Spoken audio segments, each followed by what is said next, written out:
everybody, it's the OG GM with a GM tip, and yes, I am blatantly using Steve the Kitten to shill my vlog. Subscribe to this vlog. The Kitten wants you to. All right, today we're talking about Westmarch campaigns, non-linear module running, and the general idea of how to run a game, any game, D&D game, whatever, in today's environment. This is not a new problem. We have been faced with the so-and-so did not show up for the game problem for ever. When the world shut down for 2.5 years, we were able to all gather together once again, thanks to the miracle of the interweb.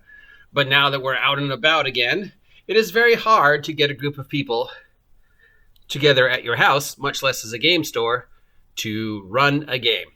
And if you're running a module, which is very linear, it makes it even more difficult because you're like, oh, episode 1, episode 2, episode 3, and you've got Marshall, Will, and Holly, but Bill and Susan haven't shown up. What do you do?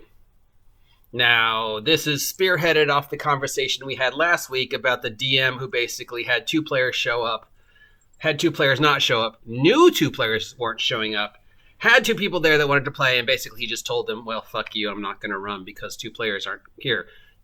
You knew 2 players were not going to be there, dude. And you had 2 players who were there who wanted to play, and it's like just side quest. So in the current gaming environment, a linear module-based level 1 to level 20 campaign does not work. I don't think it can work anymore because the rotation of players is just too obvious of an issue, especially if you're running at a game store. But even if you're running at your house, I mean, I know plenty of experiences where over the past 5-10 years, we were playing at a house and, somebody flaked and the DM was just like, well, I can't run because I don't have 3 players. And everybody else is like, just run something else, dude. Run a side quest. We'll make new characters. And he's like, well, no, I can't run if I don't have 3 players. And that's just bullshit. You can run, okay? And the way you do this is you don't look at the module as a series of instructions you have to follow. It's a framework from which you can spin off into what we refer to as the Westmarch-style games. And there's a link below to a much better explanation from Westmarch-styles. And basically what a Westmarch-style play allows you to do is have a cast of characters.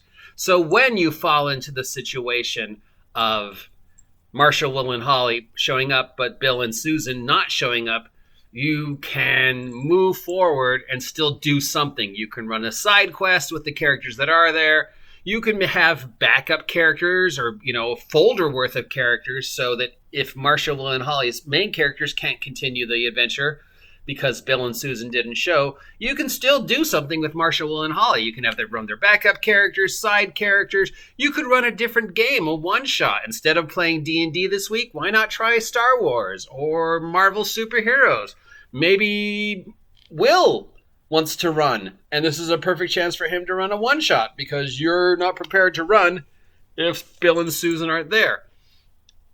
But I'm running a module. Yeah, the module is a framework. There's still hundreds of things going on. There's still hundreds of adventure generators that module could act as a building blocks for. There's other things going on that you can spiral off of.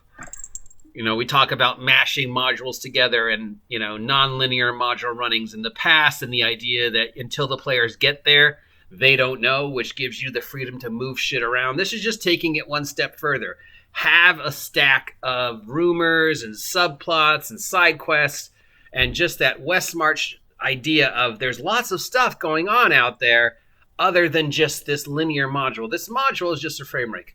2 of the best successful campaigns I've ever played in, I've ever run, were Westmarch, where I just provided a sandbox, and then there was a plot, but there was also dozens of other subplots. So if, new players were coming in and out, they could run backup characters, they could run, side quests.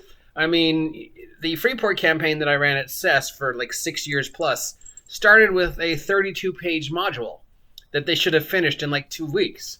But because of the constant rotation, there was always another thing for them to do to explain while, certain players were missing. And there's always side quests and there was always backup characters. And there ended up being 2 other separate groups. all being run by the same players. Just, well, we can't run Group A because Marshall isn't here, so let's make Group B and have them do things. And then for a while, another DM ran so I could play, and it just was different, just a different part of the world of Freeport. The same thing when I ran Tomb of Annihilation, running it like a sandbox. Cholt was the sandbox. Tomb of Annihilation was the framework. But there was dozens of other things I could do in Cholt, between dinosaurs, lost civilizations, aliens, dead gods, the politics, dinosaurs. Did I mention the dinosaurs? I mean, yeah. So even if you're running a linear module like Storm King's Thunder, Ravenloft, Call of the Netherdeep, Tomb of the Annihilation, Keeping the Borderlands, there's still story arcs. You never want to be in a position as a game master or a player where you show up to run and the DM tells you no because only 2 of you showed up. No, as a DM, you should be prepared to run something for those 2 players, or say, look, I've got nothing to run. What do you want to run, a one-shot or something? There should always be the side quest. There should always be backup characters. There should always be, okay, Marshall, Will, and Holly, you're here. Bill and Susan didn't make it. Just, really quick, make up a bunch of first-level characters, and I'll run you through a funnel. For more information on what a Westmarch-style campaign is and how to run one, check out the link below. It explains it much better than I did, but just generally think about that. Don't limit yourself to just what you see on the page. Don't limit yourself to the idea you cannot run if X players. I can't tell you how many times I just hated hearing that DMs say, well, I don't have 3 confirmed players, so I'm not going to run. It's like, dude, run for the players you fucking have. Have backup games, have folders of multiple characters so that if Marshall, Will, and Holly show up, but Bill and Susan don't show up, you can still run. And if you're wondering why the camera's shaking so much, Steve wants you to subscribe to my vlog.